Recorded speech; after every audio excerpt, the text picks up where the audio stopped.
Renungan Hari Raya Pentakosta 23 Mei 2021. Saya memberi judul Angin Taufan yang Menggairahkan. Dalam nama Bapa dan Putra dan Roh Kudus. Amin. Salam sehat saudara-saudariku terkasih, berkah dalam salam Pentakosta. Saudara-saudariku yang terkasih, kita sambut kedatangan Roh Kudus, Roh yang akan membimbing kita agar mampu melaksanakan kehendak Allah. Saudara-saudariku terkasih, setelah novena 9 hari berturut-turut, hari ini kita merayakan Hari Raya Pentakosta, turunnya Roh Kudus pada para rasul.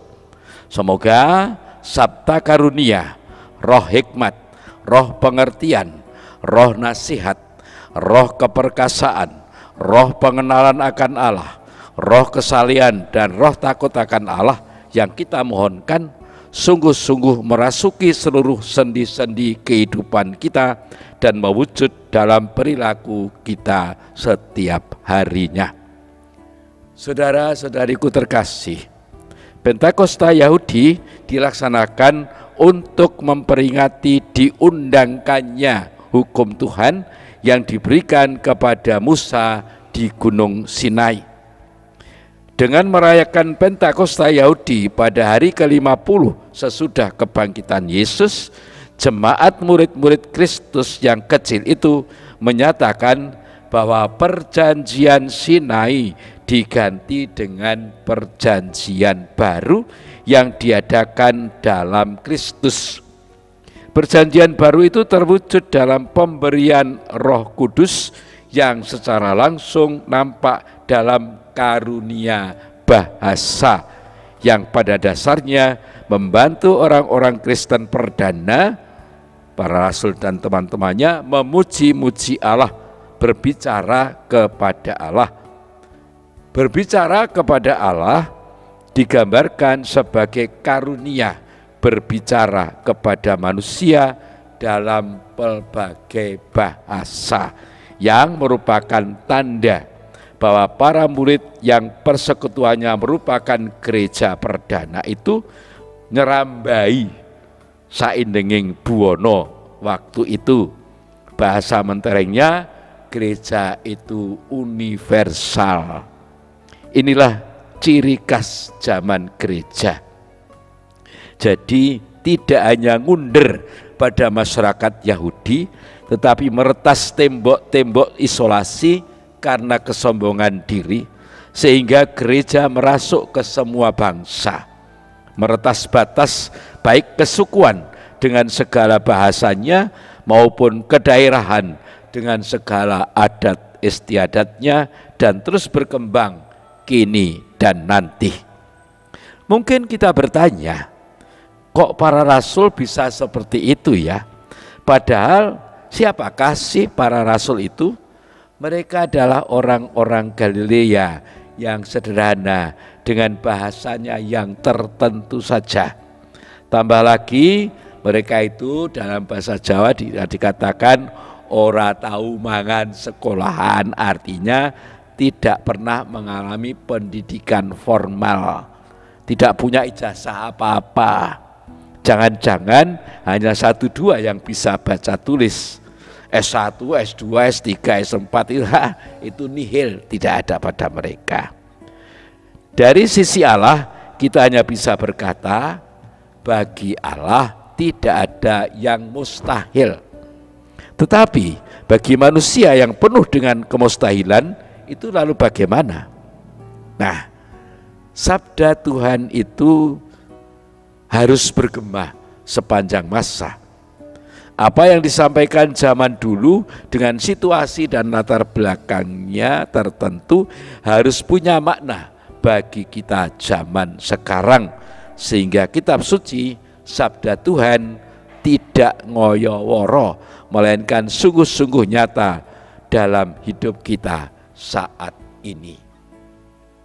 Tidak hanya pandai membaca kitab suci, tidak hanya hafal kitab suci, tidak hafal, tidak apa-apa, tetapi bagaimana melaksanakan sabda Tuhan itu dalam kehidupannya sehari-hari. Itulah yang jauh lebih penting. Maka kita mesti kembali kepada arahan Paulus kepada jemaat di Korintus. Ada rupa-rupa karunia, tetapi hanya ada satu roh. Ada rupa-rupa pelayanan, tetapi hanya ada satu Tuhan. Dan ada berbagai-bagai perbuatan ajaib, tetapi Allah adalah satu. Dialah yang mengerjakan semuanya dalam semua orang. Tetapi ini yang penting, kepada tiap-tiap orang dikaruniakan pernyataan roh untuk kepentingan bersama. Itulah karunia Allah yang juga diberikan kepada kita. Itu bukanlah kehebatan kita manusia, sama sekali bukan. Tetapi hal ini betul-betul anugerah Tuhan.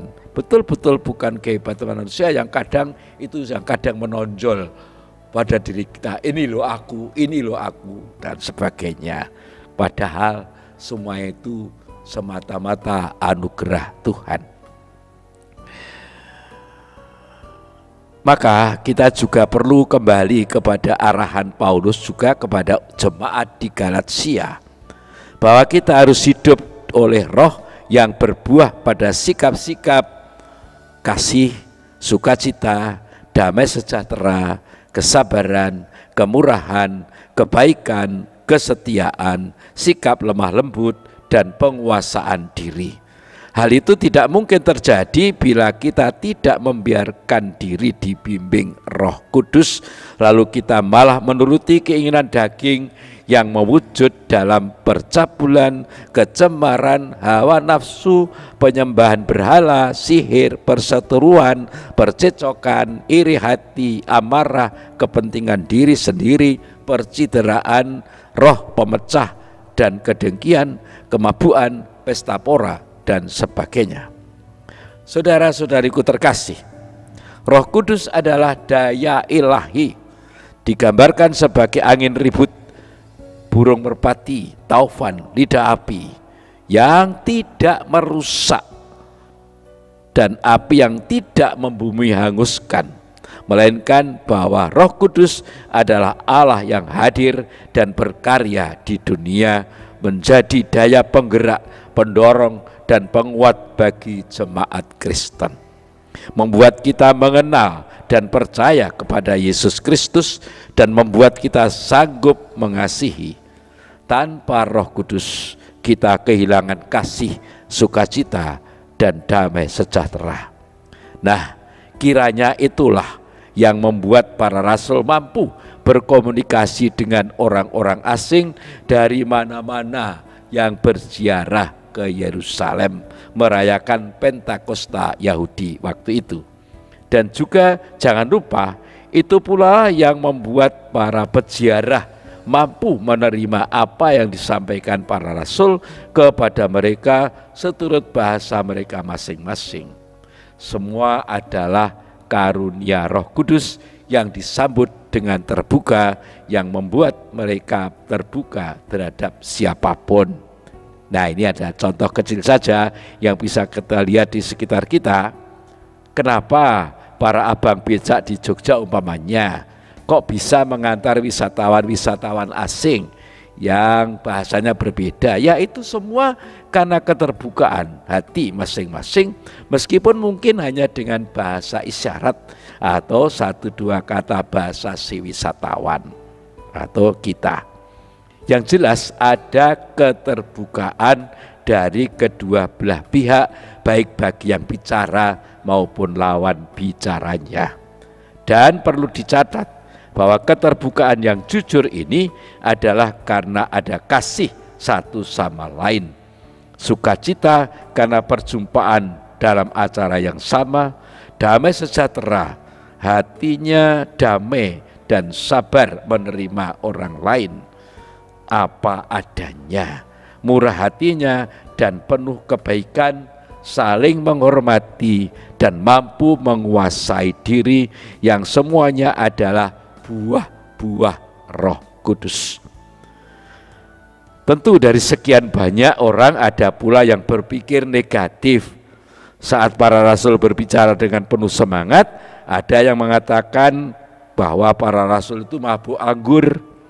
Nah, pikiran atau tuduhan seperti ini justru akan menutup diri, menutup hati, sehingga pewartaan para murid tidak sampai. Sikap seperti ini bisa berkembang menjadi sikap melecehkan, bahkan membenci dan menolaknya. Geram mendengarnya dan bisa membuat perpecahan karena lalu hasut menghasut dan berbagai macam sikap-sikap buruk yang adalah buah-buah dari sikap menuruti keinginan daging. Mari kita kembali kepada pernyataan Paulus dalam suratnya yang pertama kepada jemaat Korintus. Kita manusia diberi anugerah yang berbeda-beda. Anugerah-anugerah itu mewujud dalam berbagai macam keterampilan, kelebihan, dan berbagai macam kemampuan maksud saya. Namun itu semua harus mempunyai arti, baru mempunyai arti bila diamalkan untuk kepentingan bersama. Keterampilan untuk berkreasi demi kemajuan bersama, kepandaiannya ditularkan kepada orang lain, dan jabatannya dijadikan sarana untuk melayani sesama dan berbagai macam perbuatan baik.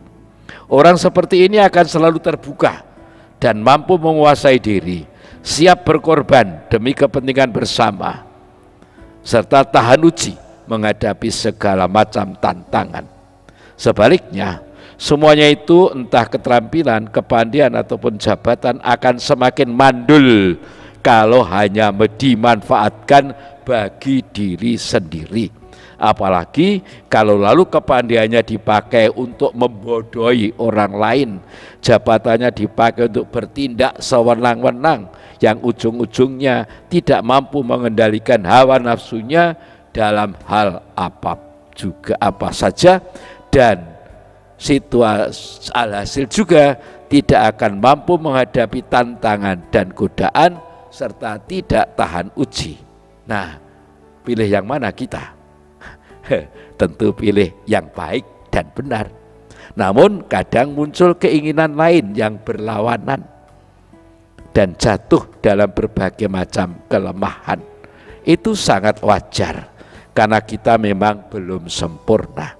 Namun apabila kita ingat akan pesan Paulus bahwa semua anugerah yang berbeda-beda itu harus diperuntukkan bagi kepentingan bersama, serta ingat juga akan semangat gereja perdana yang guyup dan siap berkorban demi kepentingan bersama, dan juga ingat bahwa Tuhan selalu memberi kesempatan untuk bangkit dari keterpurukan, maka kita akan memandang ke depan, meneruskan perjalanan dalam kebaikan dan kebenaran.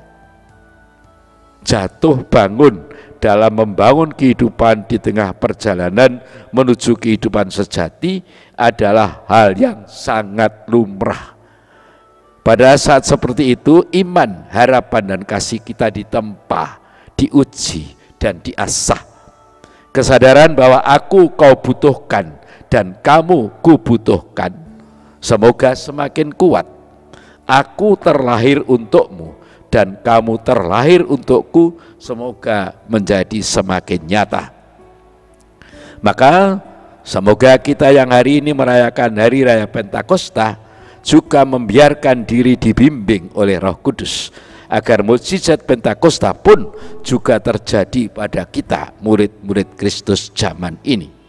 Mampu berkomunikasi, mampu serawung dengan siapapun dalam sikap saling memahami dan menerima satu sama lain apa adanya untuk dapat bekerja sama demi membangun kehidupan bersama lebih baik lagi. Saudara-saudariku terkasih, mengakhiri renungan ini, saudara-saudari terkasih, akan saya ajak mengidungkan madah sekuensia Pentakosta. Kita hidungkan puji syukur nomor 569. Roh Kudus, ya Roh Kudus datanglah, dari surga sinarkan pancaran cahayamu. Suluh hati datanglah, Bapa kaum yang lemah, memberi anugerah. Kau penghibur ulungku, kau sahabat jiwaku, penejukku yang lembut. Kau segarkan yang lelah, kau tenangkan yang resah, kau melipur yang sendu. Oh cahaya yang cerah, datang dan penuhilah hati kaum beriman. Tanpa kekuasaanmu, tanpa daya umatmu, hanya noda adanya.